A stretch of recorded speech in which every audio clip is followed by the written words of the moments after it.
So are you looking for ways to cut your esthetician budget? Do you feel like you spend a little too much money, or you constantly have to restock, repurchase items that you feel like you're going really fast with?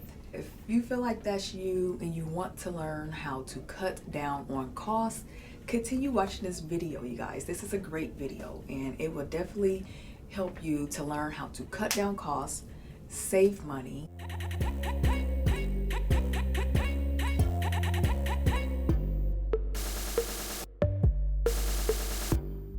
And before I start to talk with you guys and share some ways on how to cut down costs and save, I want to show you a demo on exactly what that looks like, because sometimes it's the simplest things that we need to see to understand what budgeting looks like. So here we go.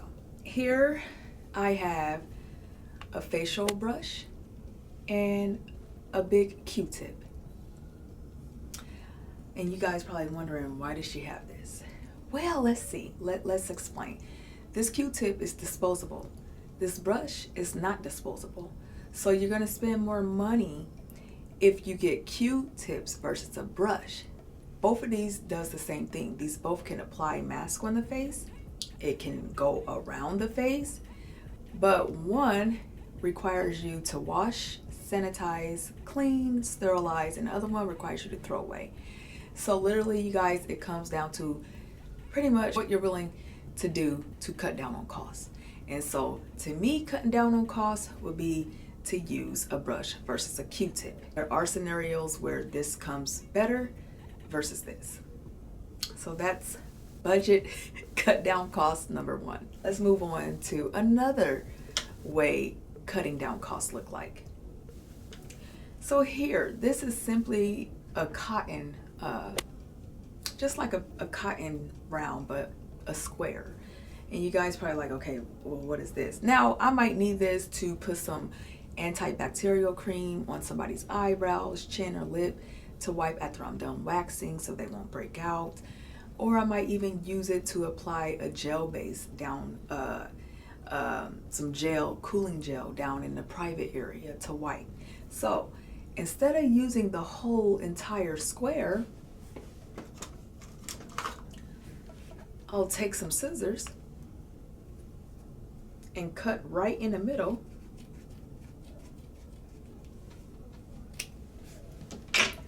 And voila, instead of having a whole square, I just use half of it to save and cut down on cost. If you guys are liking it so far, please give it a thumbs up if you enjoyed this. Let's continue. And so the last way to cut down on cost. So here I have a disposable towel, and then here I have an actual towel. They both do the same thing. Although this one is more bigger than this one, they both wipe off.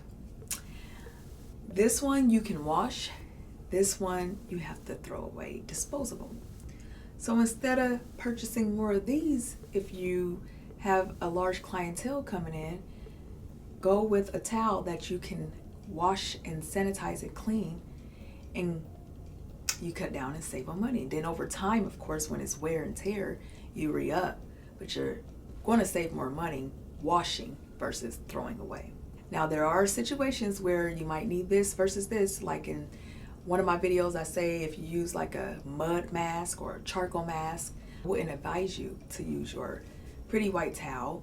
I would advise you to use a disposable.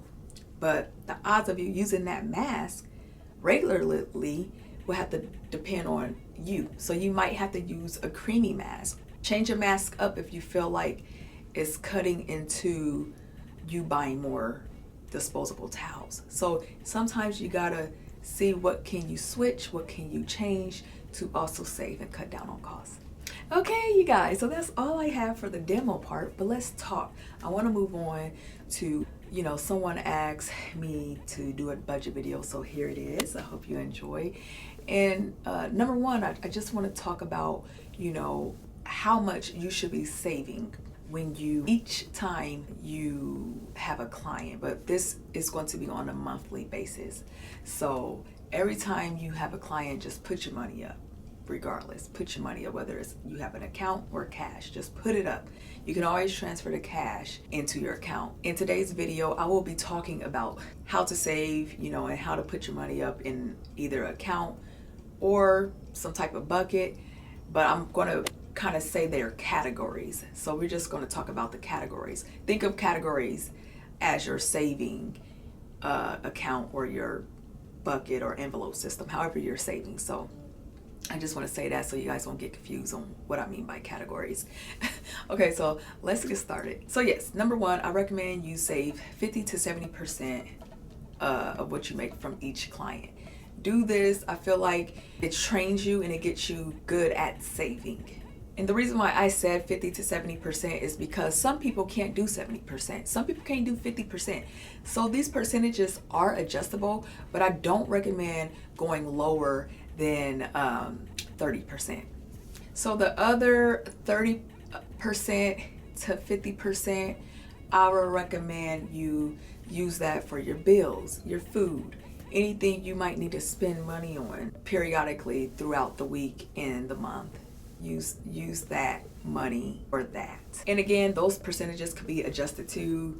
It could be either from 15 to 20% of you spending after you done put up your portion. These percentages are adjustable, so keep that in mind. You don't have to use the percentages I'm suggesting, but the percentages I'm suggesting will get you to your saving goal a lot quicker, whatever you're saving for, and we'll talk about that a little bit more as you watch the video. So you guys are probably now wondering, like, okay, Champagne, so now that I saved my 50 to 70% from my clients, what do I do with the money? What do I do with the saving money? So I think that's really important, and that's a big question that's asked. Even myself, I've asked that. So what do I do with that money? So what I like to do is create categories. You can create categories within your bank account. You can create categories on an envelope system, shoebox system, whatever your system is, you can create categories. So some of the categories I have listed is vacation, home ownership, kids, rent, business expenses. Okay, so those are like 5 of the ones I have. So these might be some things that you're saving towards. Now, the reason why I got rent in this is because you should be saving for rent. Even though that money you're going to touch, it's still wise for you to save for rent. So that small percentage I said that you can do whatever you want with it, the bills, the buying food and stuff, that could still be part of your rent money. But you could have 2 categories in both. Okay, you could have rent in your savings and rent in your spending. So I like to always just double up, to play it safe. So yes, let's not get off topic. So those are 5 categories I picked. So that's what you do. You pick 5 categories you want to save for. We're going to work with 5 today. So you can do those 5 categories and you save for those. You really don't touch the money. The only money you'll probably be touching is your rent often, but the other you shouldn't be touching so often, because over time it will build and you will always have money coming into your savings as long as you work. And another one too, I know I said business expenses. Now there are some business owners that use business credit card. This is good too, because this helps you build up your credit while you're paying bills. But remember, you guys, credit card, that money has to be paid back. So don't get a credit card thinking, okay, I'm gonna pay my bills with this and get this, buy this product. It adds up quickly. So keep that in mind, that what you spend, you have to give back. So for example, let's say that for the month of May, I made $700, and we're going to go off of the 50% of saving. So I made $700. I decide to save 50% of my income from my clients. What I'll do with that is, from that $700, I save 50%. That leaves me with $350 left over for my saving portion. So then I'll take that $350 and divide that by the 5 categories that I listed, and that would leave me with $70. So I will put $70 in each category for the month of May. And that's how you'll do it. And so you'll just keep doing it like that. And then the other half, the other 50%, and then spend on your expenses and food and anything else you might need. So it is just as simple as that, you guys. I hope that this video truly helped you to learn some basics on how to budget while you're operating in your esthetician small business, you guys. This goes for makeup artists, this goes for cosmetologists, this goes for people who do nails. This all applies to us because we all are in the beauty industry, you guys. And so I would recommend each client you get, think of it as you putting money up, that 50 to 70% up every time. You can do it daily if you want. You can literally, if you made $20 for the day, you can take 50 to 70% of that and put it up.